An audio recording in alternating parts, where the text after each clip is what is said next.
আসসালামু আলাইকুম এভরিওয়ান। আজ আমি আপনাদের সাথে কুলফি মালাইয়ের রেসিপি শেয়ার করব। আশা করছি আপনাদের ভালো লাগবে। চলুন শুরু করা যাক। প্রথমে একটা পাত্রে আমি 1 লিটার গরুর দুধ নিয়ে নিচ্ছি। এখন এই দুধটাকে অনবরত নেড়ে চুলায় মিডিয়াম আঁচে জাল করব। দুধটাকে কিন্তু অনবরত নেড়েই জাল করতে হবে, এতে করে দুধটা মালাইয়ে পরিণত হবে। বেশ অনেকটা সময় জাল করতে করতে দেখতেই পাচ্ছেন দুধটা হাফ লিটার হয়ে গিয়েছে। তো এ পর্যায়ে আমি এর মধ্যে 1/3 কাপ চিনি দিয়ে দিচ্ছি।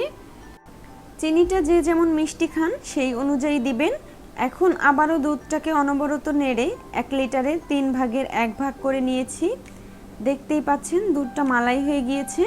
তো এ পর্যায়ে চুলাটা অফ করে দিব এবং এই দুধের মিশ্রণটাকে ঠান্ডা করে নিব। সম্পূর্ণ ঠান্ডা হয়ে যাওয়ার পরে দুধটাকে আমি একটা বক্সে নিয়ে নিচ্ছি। এখন বক্সের ঢাকনা দিয়ে ঢেকে দিচ্ছি। একইভাবে একটা প্লাস্টিকের 1 টাইমের কাপ এবং একটা স্টিলের গ্লাসেও আমি নিয়ে নিয়েছি। ফয়েল পেপার দিয়ে কাপগুলো মুড়ে নিয়ে সামান্য একটু ছিদ্র করে এর ভেতরে আইসক্রিমের স্টিক দিয়ে দিচ্ছি। আপনারা চাইলে যে কোনো পাত্রেই এই আইসক্রিমগুলোকে সেট করে নিতে পারবেন। এখন এই সবগুলো আইসক্রিম ফ্রিজের ডিপে রেখে দেব 10 থেকে 12 ঘন্টা। 10 থেকে 12 ঘন্টা পরে আমি ফ্রিজ থেকে আইসক্রিমটা বের করে নিয়েছি। দেখতেই পাচ্ছেন আইসক্রিমটা সেট হয়ে গিয়েছে। তো আইসক্রিমটা এখন আমি মোল্ড আউট করে নিচ্ছি।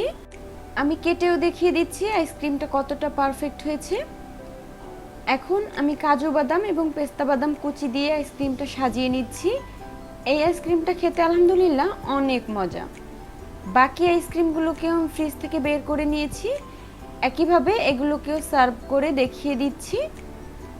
আমি আশা করছি আমার আজকের এই কুলফি আইসক্রিমের রেসিপি আপনাদের ভালো লেগেছে। ভালো লাগলে ভিডিওতে একটা লাইক দিবেন এবং প্লিজ আমার চ্যানেলটি সাবস্ক্রাইব করে পাশে থাকবেন। সবাই অনেক বেশি ভালো থাকবেন। আল্লাহ হাফেজ।